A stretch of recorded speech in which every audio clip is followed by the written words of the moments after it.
안녕하세요. 선한 로로쌤입니다. 2022년 6월 8일 수요일 시황방송 시작하도록 하겠습니다. 자, 먼저 다우지수입니다. 자, 다우지수는 최근 횡보하고 있다 말씀드렸습니다. 반등이 나왔음에도 불구하고 그냥 보시면은 이렇게 박스권 안에서 작은 박스권이죠. 횡보하고 있는 모습 보이실 겁니다. 변동이 거의 없다라고 보시면 됩니다. 나스닥 또한 마찬가지입니다. 이것도 확대해서 보시면은 이 12,000 구간, 12,000포인트 구간에서 계속 횡보하고 있다라는 거 보이실 겁니다. 비추세 구간이요. 반등 나오고 나서 휴식을 취하고 있다. 자, 휴식을 취할 때 상승 후에 가격 조정과 기간 조정을 같이 받는 게 보통이고, 그리고 기존에 저항받았던 부분을 넘어가면 이게 상승 N자형이 된다. 그런데 가격 조정 없이 옆으로 누워서 받는 기간 조정을 받게 되면은 이렇게 누워있는 N자형이 되는데 지금 그 모양을 만들기 시작한다. 대신 상승폭은 아주 크지는 않아서 뭐 기대감이 뭐 썩 매우 높다라고 할 수는 없지만 그래도 밑에 밀리지 않고 받쳐주는 것은 그래도 강한 편이다라고 보시면 될 것 같습니다. 자, 미증시 뭐 이슈로는 세계은행이 이제 올해랑 내년 이제 경제 성장률 전망을 하향했다라는 이제 소식이 나왔습니다. 그래서 이 조정된 경제 성장률이 미국이 올해 3.8%에서 2.6%, 내년에 2.3%에서 2.2%. 자, 올해 같은 경우에는 1월에 발표되고 나서 뭐 전쟁도 있고 상해봉쇄도 있고 하다 보니까 전체적으로 좀 다운되고 있다. 유럽도 3.7에서 2.5. 이렇게 올해 전망치가 크게 낮아집니다. 내년 전망치는 조금씩 낮아져요. 대부분 0.1에서 0.2인데 올해 전망치가 전체적으로 낮아진다. 일본도 2.9인데 1.7로 1.2%나 낮아집니다. 중국 같은 경우도 5.1% 올해 5% 성장률을 기대했는데 4.3% 정도나 되지 않겠느냐라고 얘기가 나오고 있습니다. 그래서 중국은 5% 이상 성장하는 부분에 대해서 굉장히 심혈을 기울이고 있는데 이 부분이 얼마 전에도 말씀드렸죠. 안 될 것 같다. 전망치를 낮추고 있다라고 말씀드렸는데 그 결과가 이제 세계은행에서 나왔다라고 보시면 됩니다. 그리고 미국의 4월 무역 수지 같은 경우는 적자 규모가 9년 만에 최저치로 감소했습니다. 전달에 이제 1,077억 달러였는데 뭐 마이너스 거의 20% 가까이 감소했습니다. 마이너스 19.1% 감소한 871억 달러다라고 보시면 됩니다. 그래서 4월 무역 수지 같은 경우는 적자 규모를 크게 감소시켰다라고 보시면 될 것 같아요. 미국이 맨날 얘기하는 게 본인들이 무역 적자를 보고 있다라고 하면서 이제 압박을 하죠. 근데 본인들이 달러를 찍어내니까 적자를 봐도 좀 어느 정도 괜찮은 건데 이런 부분에 대해서 자꾸 이제 동맹국들이나 이제 다른 국가들을 압박을 하는데 뭐 이 부분에 대해서 이제 이렇게 큰 폭으로 감소했다라고 하면은 당장은 조금 조용하지 않을까 싶습니다. 그리고 호주에서도 금리 인상이 이루어졌는데 0.5% 빅스텝이 이루어졌다라는 거 0.3, 4 정도 되지 않겠냐라고 했는데 0.5 생각보다 조금 더 높은 상승률을 기록하면서 호주도 인플레이션 우려감 기존에 얘기 나오던 그대로가 진행되고 있다 보시면 됩니다. 그래서 각국이 통화 정책을 좀 강하게 드라이브를 걸고 있다 보시면 됩니다.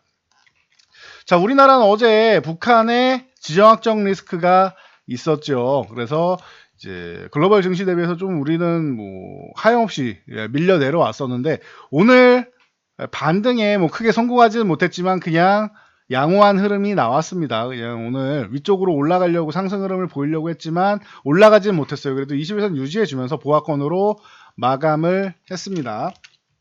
뭐 코스닥 같은 경우도 이제 위쪽으로 올라가려다가 이제 보합권으로 마감했는데 여기서 이제 수급이 중요하다. 오늘 어제 선물 매도 대량 매도 나온 거 일부라도 좀 청산 나와야 된다라고 했는데 절반 정도는 정리했습니다. 이거는 양호한 흐름이다라고 보시면 돼요. 그리고 옵션 동향에서 하락 포지션 일부 구축한 거 오늘 청산을 했죠.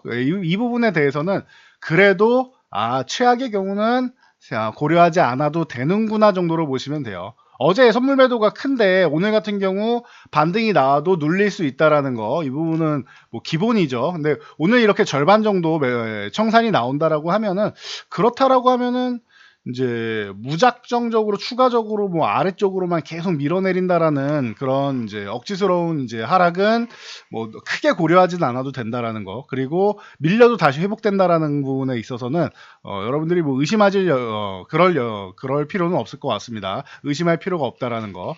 그리고 이제 코스닥 같은 경우는 외국인과 기관이 뭐 소폭이지만 일부 매수가 들어오면서 그동안 이제 어제 강하게 매도했던 부분을 일부 되돌렸다라는 정도는 뭐 나쁘지 않은 정도다. 그래서 오늘 수급은 뭐 양호한 수준은 된다. 아주 좋다라고 할 수는 없지만 양호한 수준은 된다라는 거 참고하시고요. 자, 오늘 삼성전기가 이슈가 좀 있었죠. 자, 테슬라의 카메라 모듈을 약 1조 원 정도 예상되는 이 트럭 쪽에 들어가는 이제 카메라 모듈을 전량 수주했다라고 합니다. 그래서 1조 원 규모 정도 된다라고 하는데 여기에 뭐 하반기에 스마트폰 출하량도 회복될 가능성이 높다라고 기대감이 모아지면서 워낙 많이 밀린 상태에서 반등이 일부 나왔다 보시면 됩니다. 그래서 이제 삼성전기를 비롯해서 뭐 최근에 C타입 쪽으로 이제 이슈가 됐던 신화콘텍 같은 경우도 오늘 좋은 모습 보였고, 그리고 옵트론텍이라던가 뭐 이런 관련 뭐 캠시스 관련 쪽이 좀 움직임이 많이 나왔습니다. 거기에 스마트폰 출하량 기대감까지 나오다 보니 뭐 인터플렉스, 동훈하나텍, 뭐 액트로 같은 종목들도 같이 움직임이 좀 나왔다 보시면 될 것 같습니다. 자, 셀트리온 같은 경우는 코로나19 흡입형 치료제가 유럽 임상 3상 시험 계획의 승인을 받았습니다. 최근에 이제 어려움을 겪어내고 이제 뭐 너무 과도하게 밀어내렸죠. 이거 수급 동향 때문에 밀어내렸다. 기업 내용만 봤을 때 이 정도까지 내려올 건 아니다. 이것저것 핑계 갖다 붙이는 건 정말 말 그대로 핑계에 불과하고 이만큼까지 셀트리온이 박살날 상황이냐라고 보면은 그 정도는 아닌 것 같아요. 저는 그 정도는 아니라고 보는데 여러분들도 뭐 추후에 다시 한번 지켜보면 되겠죠. 과하게 밀려 내려온 거 쓸데없이 분식회계로 4년 동안 기업을 괴롭혀서 정권 내내 괴롭혀가지고 셀트리온을 좀 어렵게 만들었는데 주가는 제자리 찾아간다라고 하면은, 그리고 이 경영권 승계 문제로 해서 이제 주식 양도하는 부분 때문에 이슈가 있었다라고 하면 그 부분 같은 경우도 올해 주총에서 다 해소를 했습니다. 약속만 지키면 되는 거예요. 그러다 보니 셀트리온도 이제는 올해 하반기부터는 슬슬 이제 제자리를 찾아가려는 움직임을 만들지 않겠느냐. 뭐 그 출발은 6월부터 첫 단추를 깨고 하반기에는 제자리를 찾아가는 과정이 나오지 않겠느냐라고 본다라고 하면은 셀트리온 쪽도 다시 한번 뭐 관심을 가질 때는 된 것 같습니다. 참고하시고요. 자, 현대중공업이랑 이제 대우조선해양 뭐 관련해서는 카타르 LNG선 수주 이제 나오려고 한다 말씀드렸는데 23조 원을 먼저 발주를 했습니다. 발주가 본격화되기 시작하고 있고 성과 인상 부분에 대해서 2년 전 가격으로 해달라 뭐 얘기가 나왔었는데 상당 부분 반영이 되었다라고 합니다. 어느 정도 이제 해결 볼 수 있는 합의 볼 수 있는 상황 정도는 되는 것 같습니다. 그래서 현대중공업 같은 경우 최근에 반등 나오기 시작했고 현대해프로조선 같은 경우도 뭐 나쁘지 않은 흐름이다 최근에. 그래서 양호한 흐름 계속 보이고 있다. 그리고 뭐 1승 같은 경우가 오늘 좀 멋있는 모습 보였는데 어제 오늘 해가지고 양호한 흐름, 윗꼬리는 좀 달았지만 강하게 좀 흘러가고 거래량도 예쁘게 실어줬다라는 거 참고하시면 될 것 같아요. 작은 종목 참고 종목으로는 이제 성강밴드가 그동안 워낙 좋았었기 때문에 지금 좀 휴식을 취하고 있는 거다 보시면 될 것 같아요. 그동안 더 가면은 얘 혼자만 너무 많이 가는 거고 슈팅이 나올 수 있기 때문에 숨고르기 하고 있다라는 거 는 오히려 더 가려는 준비를 하고 있다 보시면 되고, 삼각 MNT는 이제 풍력 쪽까지 같이 이제 이슈가 되면서 22,000원 쪽은 이제 오늘도 이제 터치하고 완전히 꼬리를 다는 거 보니 완전히 안착됐다라고 보시면 될 것 같습니다. 그래서 이런 종목들 같이 보시면 된다 보시고, 자, 원전 관련주 이제 같이 뭐 친환경 관련주가 최근에 계속 순환매가 나오고 있죠. 오늘 위쪽으로 올라오려다가 뭐 크게 못 올라가는데 한식이 같은 경우가 이제 수렴 과정이 이제 거의 끝나갑니다. 이렇게 수렴하고 있는데 수렴 과정이 거의 끝나간다. 아래든 위든 한 번 정도는 움직임이 나올 수 있는 타이밍이 다가왔다라는 거 참고하시고요. 자, 미국 원전 기업이죠. 웨스팅하우스 경영진이 방한을 해서 이 협력사항 관련한 이 서명까지 하고 간다라는 이 기대감이 모아지고 있습니다. 그래서 이제 뭐 한신기에 비롯해서 뭐 우리기술 같은 경우도 오늘 좀 움직임이 좀 나왔고, 그리고 뭐 우진이나 서전기전, 그리고 이런 종목들 이제 순환매 가능성 나오다가 장중에 올라가다 다들 윗꼬리를 좀 달았는데, 자, 오늘 같은 경우는 이화전기랑 이제 광명전기 같은 쪽도 이제 순환매가 좀 같이 나오면서 이제 강한 모습을 보였습니다. 이 부분 참고하시면 될 것 같습니다. 자, 그리고 친환경 쪽으로 수소법 공포안도 의결됐죠. 그러다 보니 뭐 유니크를 비롯해서 이제 순환매가 돌아왔는데, 오늘 같은 경우는 이제 유니크 같은 경우는 기존에 요 7,000원대 올라온 다음에 계속 이제 박스권을 그리고 있다 정도로 보시면 될 것 같고, 자, 오늘 같은 경우는 EM코리아 이런 종목들이 좀 양호했죠. EM코리아랑 에코바이오 같은 경우가 좀 멋진 모습을 보였습니다. EM코리아는 이제 3,800원 구간, 지난번에 이제 저항받았던 구간 근처로 다가왔으니까 여기를 넘어가는지 봐야 되는데, 오늘 거래량도 좋아서 조만간 돌파 시도 정도는 나올 수 있을 것 같습니다. 에코바이오 같은 경우도 꾸준히 뭐 이슈가 되고 있는데, 한번 이렇게 강하게 치고 올라오면은 휴식 구간, 강하게 치고 휴식 구간 이게 반복되고 있으니까 이번에 고점을 넘어갈지 아니면 여기서도 한번 쉴지 한번 관찰이 필요할 것 같습니다. 그래서 참고하시고요. 뭐 GMB 코리아 같은 경우도 오늘도 긍정적인 모습을 보이면서 이제 6,000원 돌파한 후에 다시 한번 6,800원 구간 이 저항 받고 밀렸다가 휴식 취하고 다시 한번 반등 모색하고 있습니다. 참고하시고요.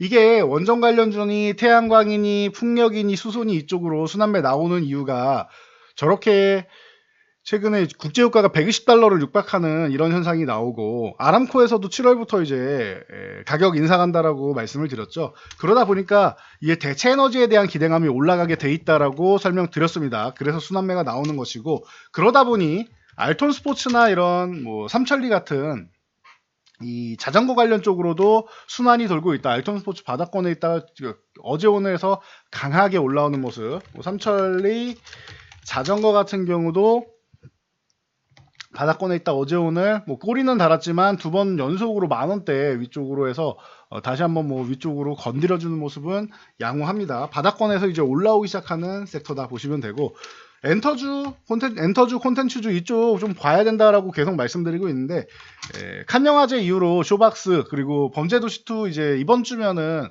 1,000만 명 넘지 않겠느냐라는 뭐 예상이 된다. 지금 진작부터 말씀을 드렸었는데 지금 벌써 뭐 950만 명 가까이 됐죠. 그렇다면 이번 주에는 뭐 주말 거치면서 이제 1,000만 명 넘는다라고 하고, 오랜만인 것 같아요. 1,000만 명은 뭐 영화관 자체를 못 갔으니까 영화를 보는 것 자체가 오랜만이죠. 어떻게 보면은 그러다 보니까 이런 콘텐츠 제작 쪽에, 영화 관련 쪽에 좀 기대감이 좀 나오고 있다 보시면 될 것 같아요. 그래서 쇼박스를 비롯해서 콘텐츠 쪽으로는 스튜디오 드래곤이나 아니면 콘텐트리 중앙, 뭐 뉴 이런 쪽 보시면 되겠죠. 그래서 이런 관련주들 바닥권에서 이제 올라오는 종목들 보시면 되고, 그리고 JYP라던가 YG, 뭐 SM 이런 엔터주들, 뭐 지난번에 한번 리오프닝 쪽으로 말씀을 드렸는데, 이 엔터주들 바닥 잡고 다시 한번 올라오기 시작하고 있습니다. 그래서 이번 주 한 중반에서 후반 정도 되면, 중반에서 후반 정도 말씀을 드렸는데 예상 정도 되는 흐름은 맞는데 조금 빠르긴 하네요. 하루 이틀 정도 빠르긴 한데 예상된 움직임이었죠. 엔터주 반등 나오는 거는. 이런 부분 여러분들이 보시면서 순환매 적당히 노리면서 보시면 될 것 같습니다. 지수가 아예 무너져서 막 급락이 나오거나 하지 않으면은, 어제처럼 장중 내내 흘러내리거나 이런 상황만 아닌다라고 하면은 이렇게 순환매는 꾸준히 돌 수 있으니까 이런 부분 체크해서 여러분들이 보시면 될 것 같습니다. 자, 전 여기까지 말씀드리고 물러가도록 하겠습니다. 영상이 도움되셨다면 여러분들 주변 분들께도 영상 추천 좀 부탁드리고요. 영상 잘 참고해서 모두 안전 투자하시기 바랍니다.